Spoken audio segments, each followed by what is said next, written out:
ఇవాళ రాష్ట్రానికి ముఖ్యమంత్రి ఇవ్వాలి.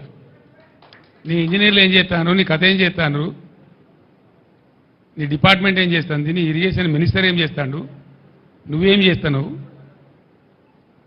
ప్రభుత్వం నీది కదా, ప్రజలు నిన్ను కదా గెలిపించిండ్రు, ముందే చెప్పాలి కదా మాకుంటాడు. మన సూర్యాపేట నుంచి బయలుదేరి మొదలు పెడితే నేను ఎల్లి నుంచి మళ్ళీ ఇయ్యలటి వరకు 3 కాలువల నీళ్ళు వదిలేదు. ఇదేం కథ మరి? ఈ తెలివి ముందెక్కడ పోయింది? ఎందుకు వదలలేదు?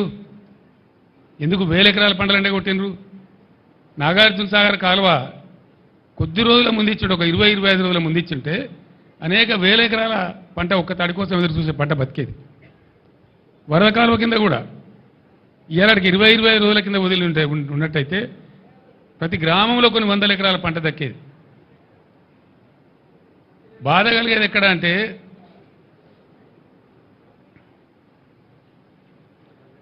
ఈ పరిస్థితి సమయానికి నీళ్లు వదలక, ఉన్న వనరులు వసతులు తెలివితో వాడుకోక, క్వాలిటీ కరెంట్ అందించక, రైతు బంధు సమయానికి ఇవ్వక, వెర్రి తిర్రి మాటలు మాట్లాడుకుంటూ ప్రజలను కన్ఫ్యూజ్ చేస్తూ చేసినారు.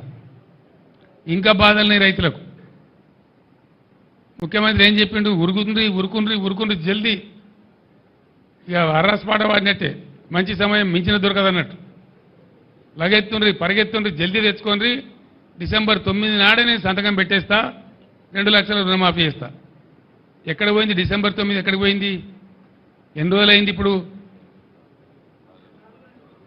ఇది 4వ నెల. ఇలా బ్యాంకులు వచ్చి నోటీసులు ఇచ్చి రైతుల కొంపలు పుచ్చుకుంటా ఉన్నాయి.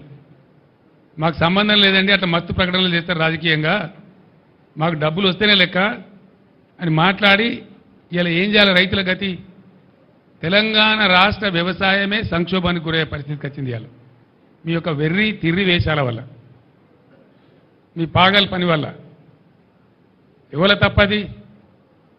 దాని మీద ఉరుకు లేదు, పలుకు లేదు. ఏం చేస్తారో చెప్పరు. పోయిన పంట పోయినా ముందరికన్నా బతుకుదామంటే రైతులకు వచ్చేది అది ఒకటే పని. దాని సంగతి ఏంది?